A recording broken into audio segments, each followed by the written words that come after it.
dalam 5 tahun terakhir ini, kelompok-kelompok Islam seolah menjadi terasing di negerinya sendiri.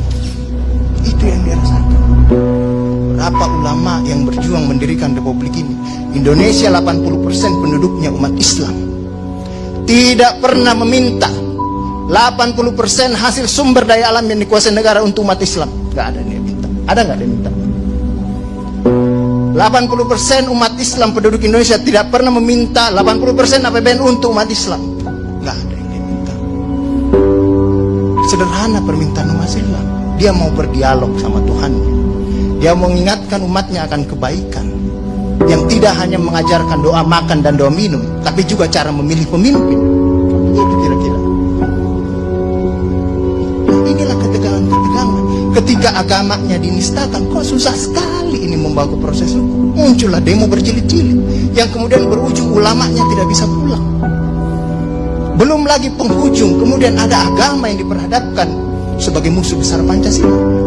Nah, ini menarik menurut saya. Saya ini Islam, tapi bukan pengetahuan Islamnya seperti Ustadz Ali Muhtar Ngabalin dan Abu Bakar, Ustadz Abu Bakar. Tapi dengan segala awam saya terhadap Islam, ketika saya ditanya Pancasila itu di mana dalam kehidupan saya, maka saya akan mengatakan bahwa ketika saya lahir, orang tua saya itu membisikkan Pancasila di telinga saya. Cuma bahasanya bukan seperti yang tertulis dalam Undang-Undang Dasar itu.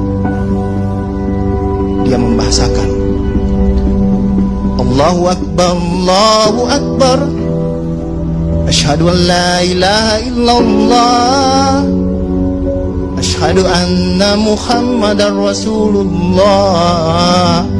Apa yang saya dengar di situ? Ketuhanan yang Maha Esa. Hayya 'alas shalah. Apa yang saya dengar di situ? Mari kita bersatu sama-sama, karena kita akan mendirikan sholat. Dan Al-Ankabut mengatakan sholat itu mencegah kamu dari perbuatan keji dan mungkar. Ada kemanusiaan yang adil dan beradab. Saya dengar di situ. Hayya 'alal falah. Mari sama-sama menuju kemenangan. Kemenangan yang bagaimana kita peroleh?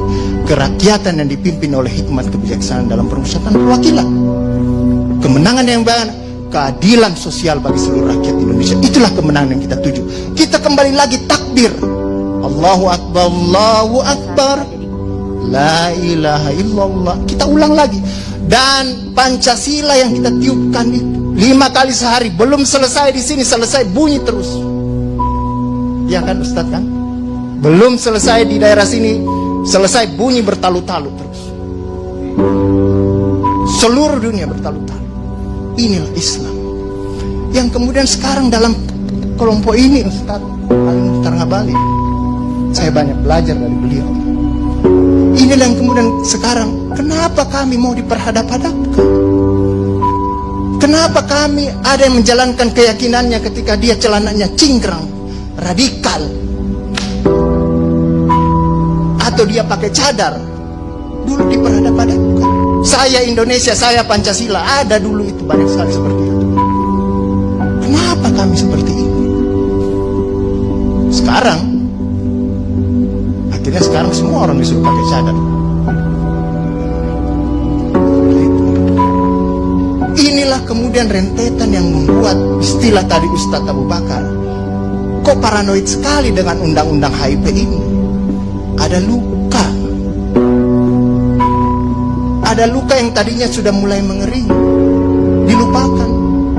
Tapi tiba-tiba ini kemudian dikhawatirkan, jangan sampai Pancasila ini mau dipakai sebagai instrumen untuk membibirkan kelompok Islam dan kelompok.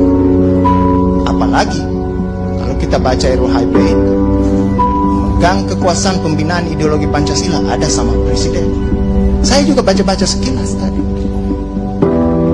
Kok di situ ditulis pendidikan nasional menurut undang-undang ini itu berubah. Tujuan pendidikan nasional oleh Undang-Undang Dasar mengatakan bahwa beriman, bertakwa, berakhlak mulia.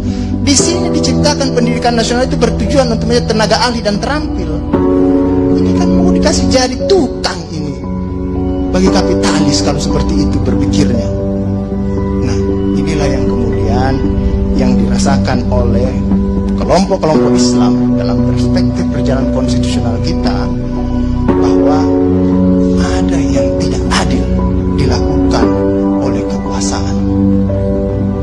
Kelompok Islam selama ini tadi yang saya katakan tidak pernah meminta apa-apa. Paling jauh kelompok-kelompok Islam mungkin dapat honor dari negara.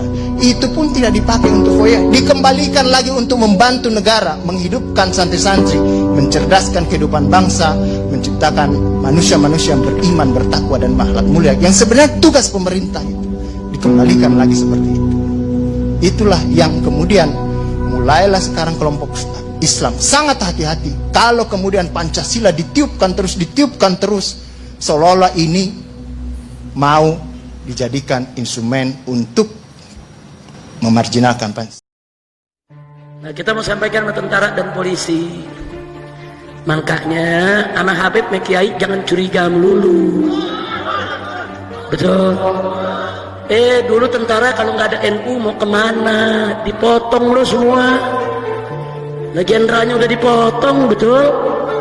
Alhamdulillah ada NU, ada Habib, ada Kiai. Jangan itu Habib dicurigain, Kiai dicurigain. Jangan saudara.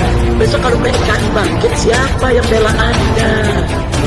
Bye-bye anak ulama, bye-bye Kiai, bye-bye pondok pesantren, betul.